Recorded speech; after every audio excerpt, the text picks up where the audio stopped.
What's up, everyone? I'm Ian McCarthy of Lifting for Life, and I'm on a boat. And as is normal for someone on vacation, I have a cough, and I've been thinking about making informative videos on YouTube. So I want to talk to you about the claim that things don't matter, particular things don't matter. To give an example, this is something that I see a lot, and this is my standard example. Protein distribution doesn't matter. Yeah, maybe overall protein intake makes a difference, but not protein distribution. And I want to talk about two ways in which I like this claim broadly, not just in reference to protein distribution, but also two concerns I have about it. So first of all, I do think that it can be true, technically correct, to say that some things don't matter. For example, if one were to say, actually, I think this is a really good example. I'm periodically asked about this. Workout length. There is sometimes a belief that if a workout is past a certain length, then that's necessarily not ideal. It creates too great a stress response and so on. And I really don't think that there's good evidence for that. So I would say that that's something where you need to figure out for yourself, based on a wide variety of considerations, what the optimal workout length is, as opposed to there just being a hard limit. Additionally, I appreciate the intent behind this, in that I think people are trying to help others by saying, hey, you really don't need to be worried about this. This is time, energy, thinking that you can put into other things, or maybe you don't even have to exert those resources in some cases. Maybe you have your bases covered, and these other 5 things that maybe someone on Instagram, a magazine, whatever it might be, says that you need to worry about, hey, that's just, you can take that and focus on leisure. You can focus on your business, whatever it might be, not related to nutrition, training, supplementation, etc. And I think that's really a great thing and a positive motivation. Now, to speak to my concerns about this, and they're going to mirror, to some extent, why I like it.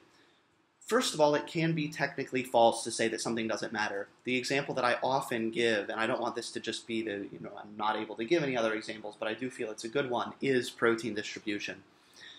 Protein distribution refers to how you distribute your protein intake throughout a day or through a day.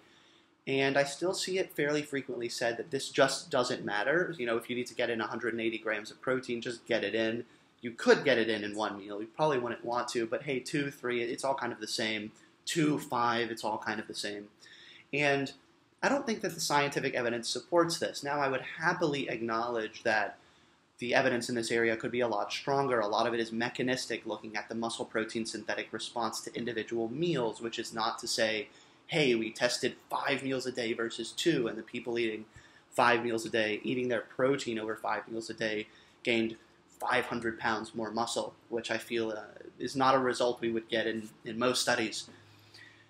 Now, so I think that's an example of where people making claims like this can get it wrong, and that despite the intent of helping people and getting them to not be stressed out and not worry about things that don't matter, the inadvertent result can be misinforming people, which I think is problematic.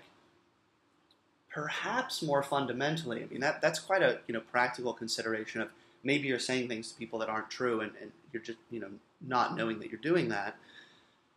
I also think this is largely the wrong way to, I was about to say the wrong way. Wow, interesting. I think this is largely the wrong way to frame this discussion. Instead of talking about this matters, taking creatine matters, taking glutamine doesn't matter, total protein intake matters, protein distribution doesn't matter, which again I think would be inaccurate. I would prefer to talk about things in terms of a continuum, with one extreme being this is something that matters as much as something can matter. So on the nutrition front, that's probably energy intake. And on the training front, I think that's whether or not you're resistance training at all. And on the other end of the continuum, you would have something which genuinely doesn't matter at all. And what you'll very often find is that things land between those two extremes. So if we were to ask the question of, does it matter if you consume carbohydrates before training and what type of carbohydrate, I would say yes, but that's less significant than, say, protein intake, and it's going to vary depending on context. It's going to vary depending on the individual. So I wouldn't want to leave the discussion at just, yes, it matters, and that's the extent of it. And even something which, I'm trying to think of an example of something which overwhelmingly doesn't matter, and sadly a good example isn't coming to mind, but I think there are things which, let's take branched-chain amino acid supplementation. I think most people who are deep enough in the fitness industry to have their high-quality protein intake in place are not going to significantly benefit from branched-chain amino acids. I think you end up with speculative stuff like maybe it will decrease fatigue in a workout, hey, branched-chain amino acids are a source of energy, etc. But what if someone is vegan and they're struggling to get in enough leucine? Yeah, maybe adding some leucine, which is one of the branched-chain amino acids, not necessarily all three, perhaps adding that to some of their meals would actually be beneficial. Is that going to make the difference between gaining no muscle and gaining 10 pounds of muscle over a year? No, it isn't, but I think that the evidence indicates that that can be beneficial in a way that it wouldn't be for someone who is consuming a large amount of high-quality protein. So again, while I can understand saying branched-chain amino acids aren't beneficial as a generality or a generalization, I think that, again, if we really want to get into it, I wouldn't want to leave the discussion there. So instead of thinking in terms of dichotomies, and it's rare that dichotomies are the way to go, it's rare that a training program is just amazing or terrible, it's rare that a diet is either perfect or completely flawed. I think that when we ask the question, does this matter? Do I need to think about this? Do I need to care about this? Is this something I need to buy?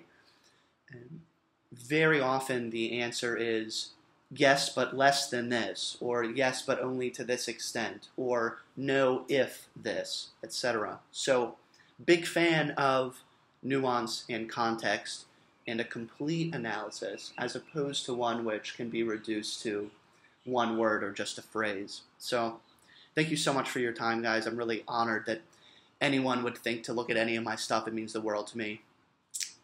Hope you're doing well. See you next time. Oh, and hit the like button. Like, subscribe. If I'm feeling inspired, I'll make more videos in the future, which will probably happen. But doesn't matter.